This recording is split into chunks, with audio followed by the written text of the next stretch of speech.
I see that we still have something like 10 minutes. I was wondering whether any one of us has something important to say now, or we could ask a question coming from the audience, if there are. Yes, there are questions. Very good. Please.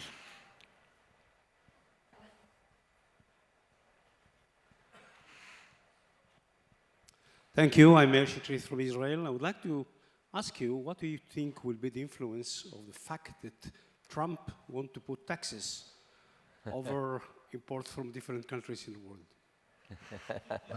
Who wants to respond to that? Yeah. No? I didn't hear. Jean-Marie, do you have? I didn't hear the question. I didn't hear the question. You didn't get the question? Yes. Oh. So, could you repeat slowly? The impact of...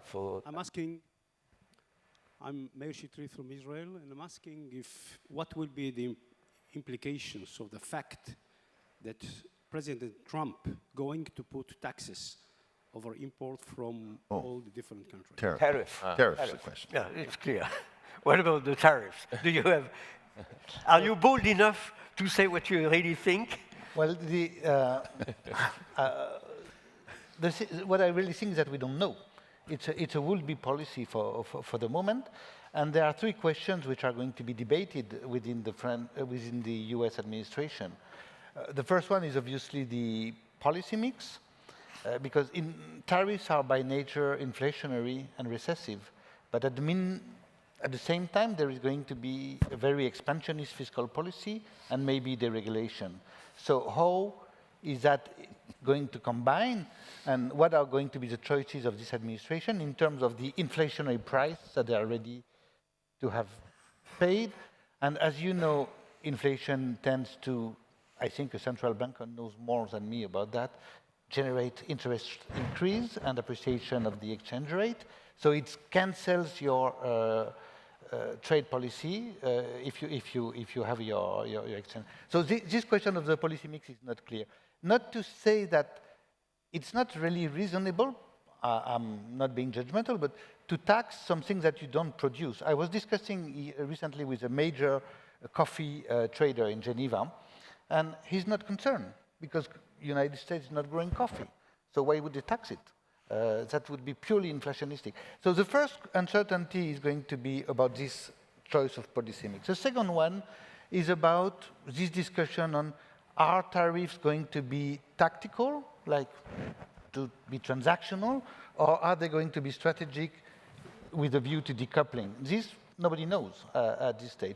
And the third question is obviously what is going to be the reaction of the others.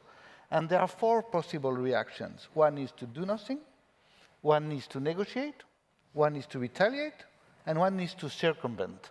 And it is likely that major powers will have the four options. Smaller powers may have maybe less.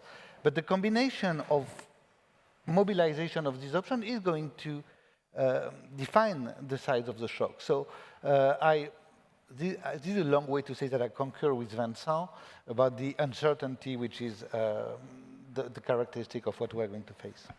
Thank you very much. At least one thing is pretty likely, namely that all this will be transactional. That it seems to me that it is the way the new executive branch of the US sees things.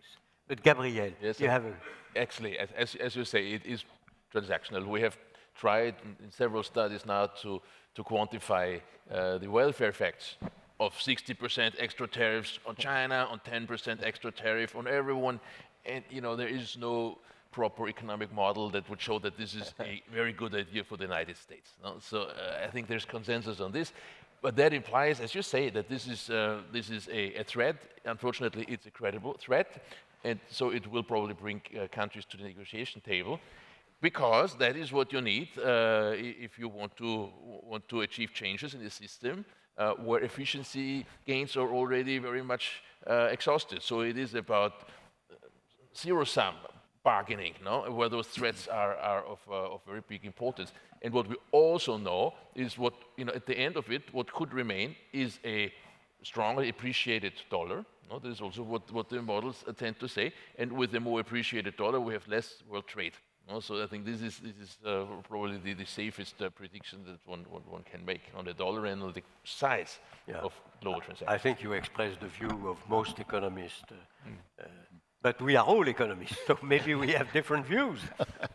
What would you say yourself?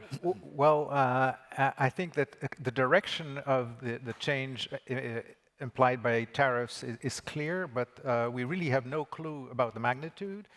Your successor, Christine Lagarde, said, let's negotiate. Let's buy more LNG from the US. Let's offer something and try to avoid 10 or 20% extra tariffs on the EU countries, or 60% on China. And we know from the first Trump administration that there is a part of bluster up front and a lot of noise, and I think we should not be paralyzed by this and try to keep our heads cool and see what's coming. The new Secretary of the Treasury, well, Scott Bessent, who has been named, has a very good understanding of financial markets. Hopefully, he and others in the new administration will serve to contain any ideas that are a bit extremist on the trade side. American citizen John Lipsky, what would you say? Here's a level of uncertainty. It's widely considered that the former the special trade representative in Trump's first administration, Mr. Lighthizer, was going to be the great guru of trade policy in the second administration. In between, he's issued a book called No Trade is Free. What's remarkable about it is all the benefits claimed by Mr. Lighthizer in his book for protectionist policies actually are contradicted by experience. So his recommendations seem to contradict the actual use of tariffs and what their effects would be. And it's notable that Mr. Lighthizer is not a member of this administration, and not only in addition to what we just heard, the Secretary of the Treasury is a financial markets fellow who must understand some amount of these things. The National Economic Counselor, Kevin Hassett, is a serious economist. He's certainly conservative, but certainly well-trained and very experienced. So it adds a huge depth of uncertainty about exactly what's going to happen, and probably argues in favor of what you say, Jean-Claude. This, at best, let's hope this is transactional and actually could produce some positive results rather than the other way around. Thank you very much, John. Can I ask Qiao, do you have any comment? Yeah, I agree what the previous speaker said. The general direction has been clear because Trump definitely will do something for raise the tariff for import.